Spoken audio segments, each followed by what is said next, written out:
It's the Gear Tester here. Welcome to my initial impressions review on the Ruger American Rimfire. This little bolt-action rifle comes in 3 different calibers, 3 different chamberings, 22 long rifle, 17 HMR, and 22 Magnum. The rifle I'm reviewing in this video is chambered in 22 Magnum.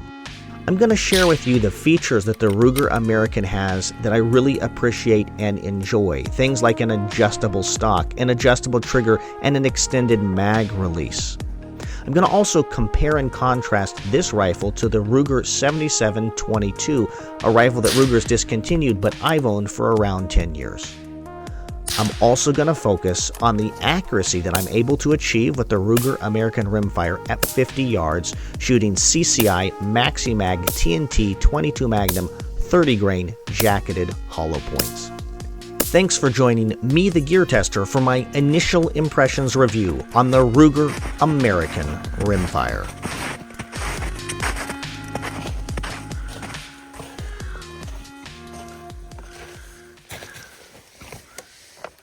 You may feel that that's sloppy, but it's 1 inch. The others are 3/4 and then a half.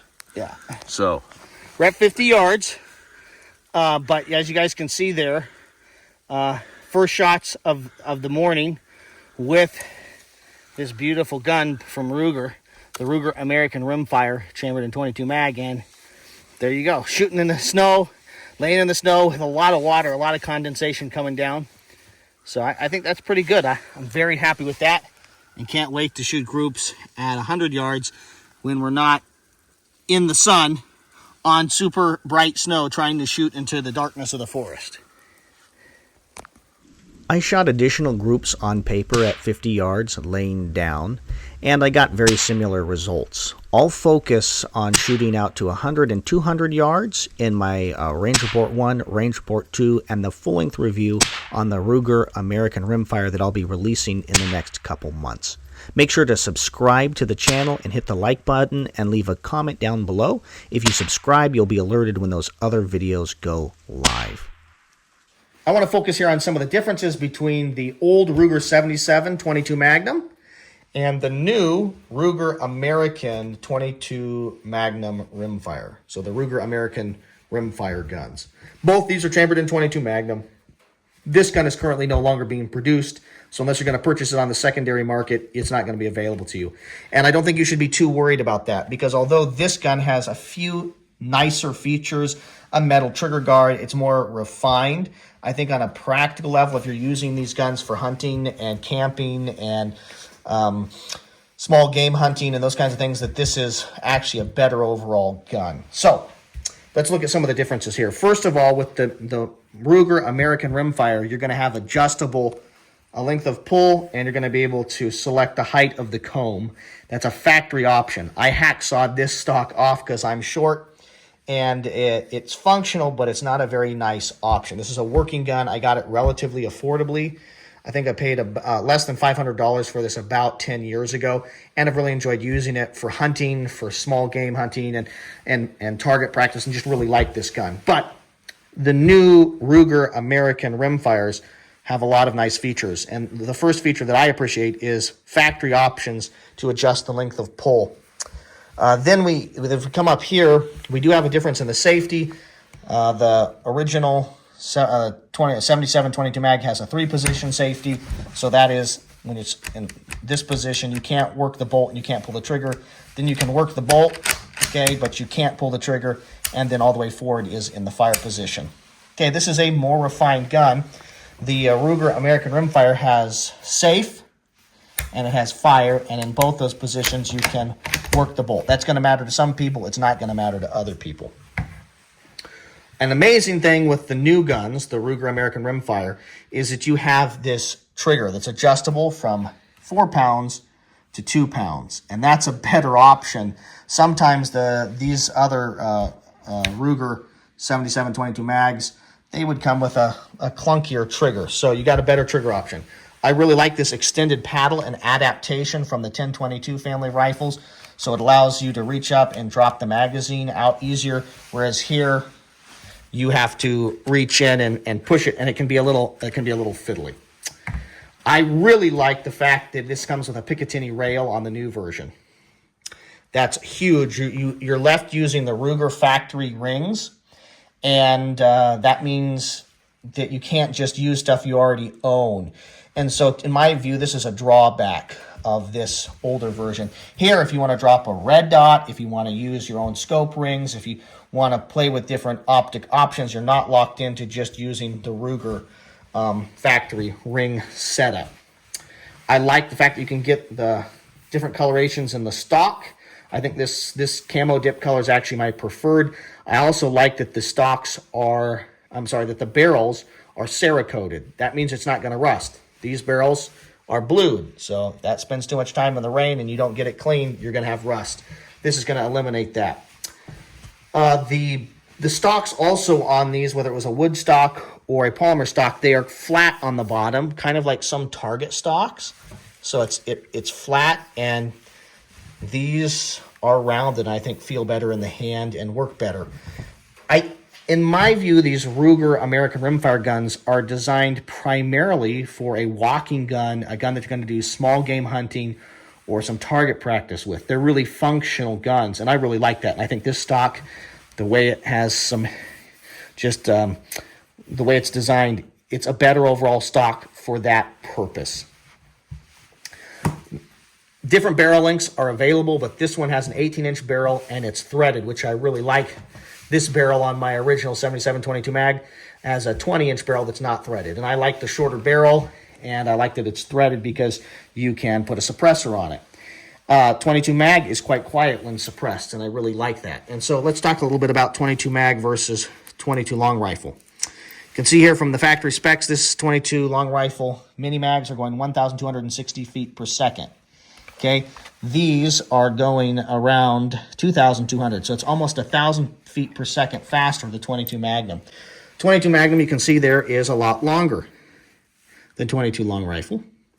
And 22 Magnum actually has a real jacketed hollow point. If you look at 22 long rifle ammo, it's kind of a wash, a copper wash that they put on it, but it's basically just a soft lead bullet, whereas this actually has a real jacket there on the 22 Magnum. The best way to kind of compare these, if we're shooting small game like a ground squirrel, squirrels die when you shoot them with 22 long rifle. Squirrels come apart when you shoot them with 22 mag. 17 HMR is good, but I prefer 22 Magnum. I prefer the larger dimension and the option to shoot 40 grain ammo if I want to. So those are the things, just a short overview of what I really like about the new Ruger American Rimfire, particularly the Ruger American Rimfire chambered in 22 Magnum. I want to talk a little bit here about the box magazine. This is a 9-round detachable magazine that works in either one of these rifles. So it's Ruger's Rotary Magazine system. These are based off of the 1022 factory 10-round magazines. These hold 9 rounds of 22 Magnum or 17 HMR. The same magazine will work. Of course, you'd want to load your magazine with the ammo that's designed for your gun. And I really, really like these mags. They're very simple to load, so you just push down and push back to load, and then you're just able to snap it right into the magazine well, and it's flush, which is really nice. It's really nice because if you're carrying this gun on your back and you're hiking around, you don't have a magazine that pokes out and is poking you in the back. Now, with this extended mag release, maybe that is, I haven't spent a lot of time to see if running it across my back, whether the magazine's going to come loose, but I like that the magazine is flush here into the gun. And I like that it holds 9 rounds. There are lots of, I guess they have extended magazines and stuff, but I find that I just run these 9-round rotary mags, or if I'm shooting a 1022, the factory 10-round mags are the most reliable. So this is an amazing magazine. This is the heart of the gun.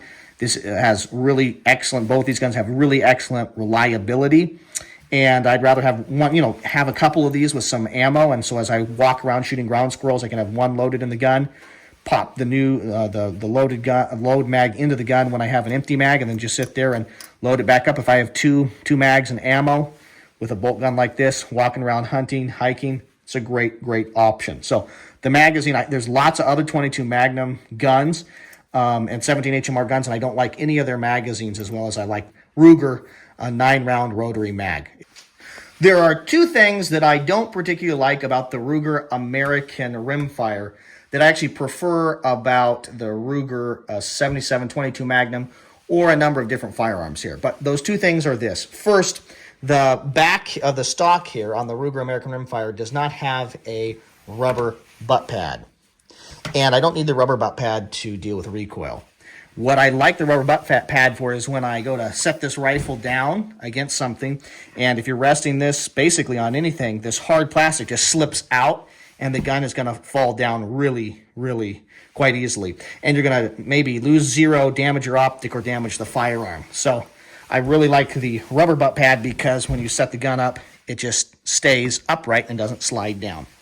The other thing that I noticed today is as I personally hiked around, and this may not bother you, but as I hiked around with this gun on my back, over my shoulder with a pack on, I kept finding that the bolt was getting pushed up. Not all the way, but it was up, and I don't like that. And so the way that's fixed on the Ruger 77 22 Magnums, we have a 3-position safety, as I've mentioned, but in the furthest, safest position, the bolt is locked back, right? So the bolt can't come up and take the gun out of battery. This only has a 2-position safety, so it's on safe or it's on fire, and in both those positions, the bolt can work.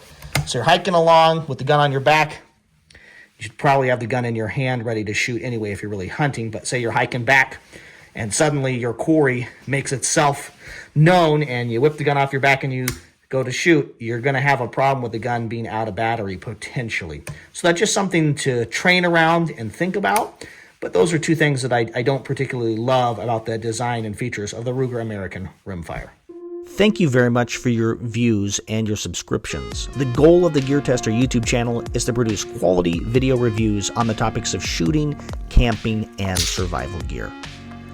I really like the Ruger American Rimfire. It has a lot of features that I appreciate. I really like the 22 Magnum round. Of all the rimfire rounds, 22 long rifle, 17 HMR, and 22 mag, 22 mag is my favorite. If you have any questions, comments, or concerns, feel free to leave them down below and I'll do my best to answer them. If you'd like to support the GearTester YouTube channel, you can do so by buying products from our sponsors, affiliates, and friends. Companies like Firebox Stoves, Tops Knives, XS Sights, Tough Possum Gear, Heine Sights, and Knives of Alaska. The Ruger American Rimfire seems to be a very promising little platform. There are so many things to like about it and so many different colorations that it comes in.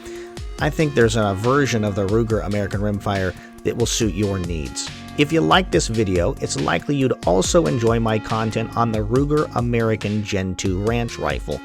I've got a number of videos up on that, some YouTube shorts, and a couple full-length reviews, an initial impressions review, and an initial range report. And I'd encourage you to go check those videos out later. Subscribe to the GearTester YouTube channel and you'll be alerted when other quality video reviews are released. If you liked this video and enjoyed my unique perspective, click the link on the right-hand side of your screen and it will take you to a video that you will also likely enjoy from me, the GearTester. Thank you very much for your views and your subscriptions. This is the GearTester signing off.